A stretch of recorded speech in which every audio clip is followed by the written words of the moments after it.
నమస్తే. శ్రీ గురుభ్యో నమః. శ్రీమాత్రే నమః. ఆదిత్యాయ చ సోమాయ మంగళాయ బుధాయ గురు శుక్ర శనిభ్యే రాహవే కేతవే నమః. ప్రేక్షకులందరికీ నమస్కారం.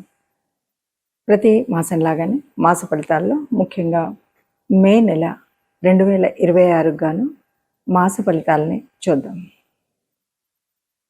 ఈ మాస ఫలితాల్లో అసలు ముందుగా గ్రహస్థితి ఎలా ఉంది, మే నెలకు ఉండేటువంటి ప్రత్యేకత ఏంటి అని ఆలోచిస్తే కనుక, మే నెలలో ముఖ్యంగా మే నెల ఎప్పుడు ప్రారంభమవుతుంది అంటే, ఈసారి వైశాఖ పౌర్ణమి నుండి జ్యేష్ఠ పౌర్ణమి మధ్యలో ఉండేటువంటి కాలం మే నెలగా వస్తుంది. ఇది ఒక విశేషమైతే, ఇక రెండవది ఇందులో కత్తెర్లు అంటాం కదా, ఆ కార్తీ రావడం అంటే సూర్యుడు కృత్తికా నక్షత్రంతో కలిసి ఉండడం అనేటువంటిది. ఇది ముఖ్యంగా కత్తెర్లు అని ఎందుకు చెప్పుకోవాలి అంటే, ఈ సమయంలో చేయవలసినటువంటి శుభకార్యాలు చాలా వరకు చేయకుండా ఉండడం అనేటువంటిది చేస్తుంటాం కాబట్టి ఈ మాసంలో ఇది ఉంటుంది. అంతేకాకుండా మనకు ముఖ్యమైనటువంటిది హనుమత్ జయంతి, అంటే 2 సార్లు చేస్తూ ఉంటారు. ఏప్రిల్ మాసంలో చేసేటువంటిది అయితే మనకి విజయయాత్ర కింద, మే మాసంలో వచ్చేటువంటి అది హనుమత్ జయంతి కింద మనం చెప్పుకుంటూ ఉంటాం. సో ఈ ప్రత్యేకతతో మొదలయ్యేటువంటి ఈ మాసంలో మరి గ్రహస్థితి ఎలా ఉందో చూద్దాం. గ్రహస్థితి ముఖ్యంగా పెద్ద గ్రహాలు ఎలాగో అదే స్థితిలో ఉన్నాయి, కానీ మారేటువంటి గ్రహాలు కనుక మనం చూసినట్లయితే కుజుడు మనకి మారుతున్నటువంటి సమయం 11వ తారీఖు కుజుడు మారుతాడు. ఇక రవి బుధులిద్దరూ కూడా మనకి 15వ తారీఖు మార్పు కనబడుతుంది.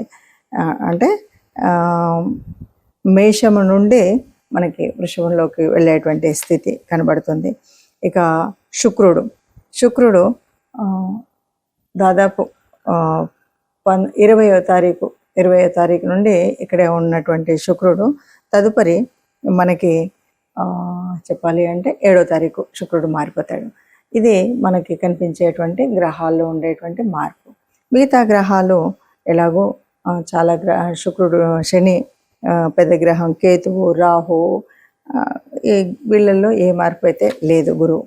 సరే, ఇలా ఉన్నటువంటి పరిస్థితుల్లో మరి ఒక్కొక్క రాశికి 12 రాశులకు ఫలితం ఎలా ఉంటుంది అంటే చిన్న చిన్న మార్పులే ఉన్నప్పటికీ, నిన్న మొన్ననే మనకి గ్రహ కూటమి ఇలాంటివి మార్పులు జరిగినప్పటికీ ఏ మాసానికి ఆ మాసానికి మనం చూసుకుంటూ ఉన్నటువంటి పరిస్థితులలో ఈ మాసంలో వచ్చేటువంటి అంటే ఒక విద్య కానీ, వివాహంలో కానీ, లేదు పెట్టుబడులు పెట్టేటువంటి విషయంలో కానీ ఎలాంటి మార్పులు ఉంటాయి, మనం ఏం చేస్తే, ఏ గ్రహ అనుగ్రహం పొందితే, ఏ దైవానుగ్రహం పొందితే మనకి ఏ కష్టం లేకుండా ఉంటుందో చూద్దాం. తదుపరి మకర రాశి వారికి ఎలా ఉంది అంటే, ఈ గోచార ఫలితాలు చూస్తున్నట్టయితే గ్రహ సంచారం వల్ల మిశ్రమ ఫలితాలు ఉన్నాయనే చెప్పొచ్చు. ఇంకా ముఖ్యంగా ఎవరికైనా ఏదైనా సరే ఒక సమాచారం కానీ, ఆర్థిక స్థితిలో కానీ ఇచ్చిపుచ్చుకునేటప్పుడు చాలా జాగ్రత్తగా ఉండవలసినటువంటి స్థితి అని చెప్పొచ్చు. అన్ని విషయాల్లో కూడా ముఖ్యంగా ఆరోగ్య స్థితిలో, ఆర్థిక స్థితి అని చెప్పినప్పుడు మాత్రం మకర రాశి వారికి ప్రత్యేకించి ఆర్థికంగా ఏ లోటు ఉండదు, పేరు ప్రతిష్టల్లో ఏ లోటు ఉండదు. కానీ ఆరోగ్య విషయంలోనూ అలాగే మనం మాట్లాడుతున్నప్పుడు, వ్యవహారం చేస్తున్నప్పుడు అక్కడక్కడ వచ్చేటువంటి చిన్న చిన్న సమస్యలు అయితే ఉంటాయి, వాటిని ఎదుర్కోవాల్సినటువంటి పరిస్థితి ఉంటుంది. ఇక తల ఏదైనా పని చేయాలి, ఇది పూర్తి చేయాలి అంటే తలపెట్టినటువంటి పనులు మాత్రం సమర్థవంతంగా మనం పూర్తి చేయగలుగుతాం, సాధించుకోగలుగుతాం. ఇక బంధువర్గం చేత కూడా చక్కగా అంటే ఇప్పటి వరకు ప్రేమతో ఉన్నారు, అన్నీ ఉన్నారు, మంచివాళ్ళు అనేవాళ్ళు కూడా కొన్నిసార్లు తెలియకుండా అపవాదులను భరించేటువంటి పరిస్థితి ఉంటుంది. అందుకని మాట్లాడేటప్పుడు అంటే ముఖ్యంగా సమాజంలో కానీ, బంధువర్గంతో కానీ మాట్లాడేటప్పుడు కాస్త ఆలోచించి మాట్లాడడం. ఇక 11న మనకు అంటే దాదాపు 2వ పక్షం ప్రారంభంలో ఏమవుతుందంటే అర్ధాష్టమ కుజస్థితి. దీనివల్ల ఏమవుతుందంటే కుజుడు అనగానే ఏ ట్రావెలింగ్ అప్పుడో ఎప్పుడో వాహనాల వల్ల వీటి వల్ల ఏదైనా ప్రమాదం జరిగేటువంటి స్థితి ఉంటుంది కాబట్టి జాగ్రత్తగా ఉండాలి. యంత్రాలు ఉపయోగించేటప్పుడు కానీ, వాహనాల్లో కానీ 2వ పక్షంలో మాత్రం వాహనాలతో, యంత్రాలతో జాగ్రత్తగా ఉండాలి అని చెప్పాలి. మొదటి పక్షము మిశ్రమ ఫలితాలను ఇస్తుంది అని చెప్పాలి. ప్రత్యేకంగా కనుక మనం చూసినట్టయితే ఈ మాసంలో మనము ఫలితాలన్నీ కూడా కొన్ని రాశులకు చాలా వద్దు. కొన్ని రాసులు అంటే అందరికి వేయలేం కదా. ఈ మాసంలో మనం చూసినటువంటి ఫలితాలను కనుక చూసినట్టయితే గ్రహ సంచారం వల్ల అంటే మారుతున్నటువంటి 4 గ్రహాల మూలంగా జరిగేటువంటి పరిస్థితి. ఏది ఏమైనా మనం ఏం చెప్పొచ్చు అంటే ఇది గోచార ఫలితాలు. మనం చెప్తున్నటువంటిది గోచార ఫలితాలు. జన్మజాతకంలో ఉండేటువంటి దానికి గోచార ఫలితానికి తేడా ఉంటుంది తప్పనిసరిగా. ఎందుకంటే జన్మకుండలిలో మనకు అప్పటికే ఉన్నటువంటి నడుస్తున్నటువంటి దశ అంతర్దశలు ఎలా ఉన్నాయి, ఇప్పుడు ఉన్నటువంటి పరిస్థితి ఏంటి అన్నది తెలియచ్చు. ఇది కేవలం గోచారం అంటే కోటాను కోట్ల మందిలో కొంతమందికి మాత్రమే, అంటే ఒక 30% ఆఫ్ ద పీపుల్కి ఇది కరెక్ట్గా ఎగ్జాక్ట్గా కరెక్టే ఉంది అనిపిస్తుంది. ఇక మిగతాది ఎందుకంటే మన జన్మకుండల్లో ఉన్నటువంటి గ్రహాలను బట్టి ఉంటుంది. ఇది ఒకటి ముందుగా మనం గ్రహించాలి. ఇక రెండవది, ఇప్పుడున్నటువంటి పరిస్థితుల్లో ముఖ్యంగా ఈ మాసంలో మనకి ఏ గోచార ఫలితం ఎంత అంటే మనం అనుకున్నటువంటి పరిస్థితుల్లో ముందుకు వెళ్ళనివ్వట్లేదన్నా, అనుకున్నది ఇంకా బాగా జరగాలన్నా తప్పనిసరిగా దైవానుగ్రహం కావాలి, గ్రహం కావాలి. అయితే ఈ మాసంలో మనకి హనుమత్ జయంతి ఉంది కాబట్టి ఈ మాసం అంతా కూడా రాముణ్ణి పూజించడం కానీ, హనుమంతుడిని ప్రార్థించడం కానీ, ఎందుకంటే హనుమంతుడిని హనుమత్ చాలీస చదవడం కానీ ఇలాంటివి కనుక చేసినట్టయితే తప్పకుండా రాముల వారి కృప ఉంటుంది అని చెప్పొచ్చు. ఇంకా ముఖ్యంగా ఏదైనా సరే కీడు చెడు ఇలాంటివి జరుగుతున్నాయి అన్న టైంలో మనం తప్పనిసరిగా హనుమత్ ఆలయానికి వెళ్ళడం అనేటువంటిది ముఖ్యమైనది. కాబట్టి మనం ఇచ్చేసి వీలైన వాళ్ళు మనం నవగ్రహాల దగ్గరికి వెళ్ళడము, లేదు అదే కాలేదు అంటే ఏదైనా మీకు తోచిన దాన ధర్మాలు చేసినట్టయితే, ఇవేవి నాకు తెలియదు ఏ గ్రహం వల్ల ఏది అని అనుకున్నట్టయితే, అలా కూడా కాలేదు అనుకుంటే తప్పనిసరిగా మీరు ఏదైనా గోశాలకు వెళ్ళి గోమాతకి మనము గనక గ్రాసం ఇచ్చినట్టయితే తప్పనిసరిగా ఇప్పుడు ఏవైతే అననుకూలంగా ఉన్నాయి అనుకున్నామో ఇవన్నీ కూడా అనుకూలంగా ఉండేటువంటి స్థితి మనకు వస్తుంది. అందరూ హాయిగా ఆనందంగా ఉంటారు. ఇవి పెద్దగా భయపెట్టేటువంటి పరిస్థితి ఏం కాదు. మాసంలో చిన్న చిన్న మార్పులు జరుగుతాయి. ఆ చిన్న చిన్న వ్యత్యాసాలు కనబడుతూనే ఉంటాయి. మనం పట్టించుకున్నట్టయితే అంతగా ఉండదు. ఆత్మ నిగ్రహం ఉండాలి. అట్లాగే ఆత్మబలంతో సాగితే ఎంతటి మొండి పనైనా మనం పూర్తి చేసుకోగలుగుతామని తెలియజేస్తూ, మనకి మే మాసంలో వచ్చేటువంటి పండగ ముఖ్యమైనటువంటిది, అందరికీ ఇష్టమైనటువంటిది, ముఖ్యంగా యువతకి చాలా ఇష్టమైనటువంటి పండగ హనుమత్ జయంతి వస్తుంది. చాలామంది అడుగుతూ ఉంటారు, హనుమత్ జయంతి మొన్ననే కదండి చేసుకున్నాము, మళ్ళీ ఇప్పుడు ఏంటి అని. ఇక్కడ మనకు కనిపించేటువంటిది ఏంటి అంటే, ఒక ఉత్సవం మొట్టమొదటిగా వచ్చేటువంటి దాన్ని హనుమత్ విజయ యాత్రగా చెప్పుకుంటాం. రెండవది హనుమత్ జయంతి. హనుమంతుడు పుట్టడము అంటే ఈ లోకాలన్నింటినీ కాపాడడం అనే చెప్పాలి. హనుమత్ జయంతిని మనం అంత విజయోత్సవంగా విజయయాత్రలు చేసుకుంటూ చక్కగా ఎటు చూసినా కూడా కాషాయ వర్ణాలతో హనుమత్ ధ్వజాలతో అందరూ కూడా ఆనందంగా ఎందుకు తిరుగుతారంటే, ఆనాడు రామాయణ కాలం నాడు మరి రాముడి జయానికి మూల కారణమైనటువంటి వాడు.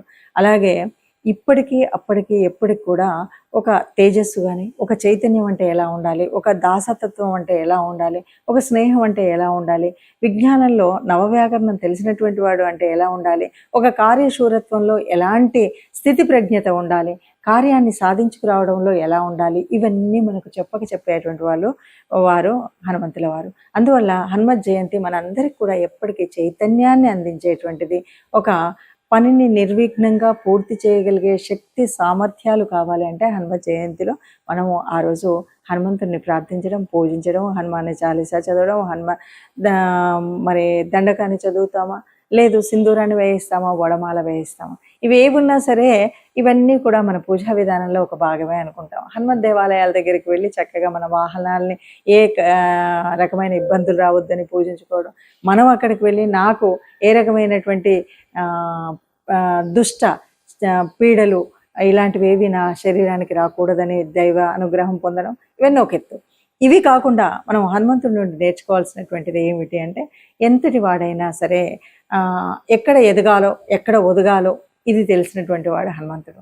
ఎక్కడ స్నేహాన్ని ఎలా చేయాలో, ఎవరితో ఎలా మాట్లాడాలో, అంటే నవవ్యాకరణ పండితుడు. అలాగే గురువు దగ్గర ఎట్లా ఉండాలో, మరి ఆయనకు సాక్షాత్తు సూర్యభగవాన్ని గురువుగా తాను రిక్వెస్ట్ చేసిండనే చెప్పాలి అంటే, ఎందుకంటే సూర్యభగవానుడు నిరంతరం చలిస్తూ ఉండేటువంటి ఆయన దగ్గరికి తనతో పాటు తిరుగుతూ నవవ్యాకరణాలను నేర్చుకున్నటువంటి మహాపండితుడు.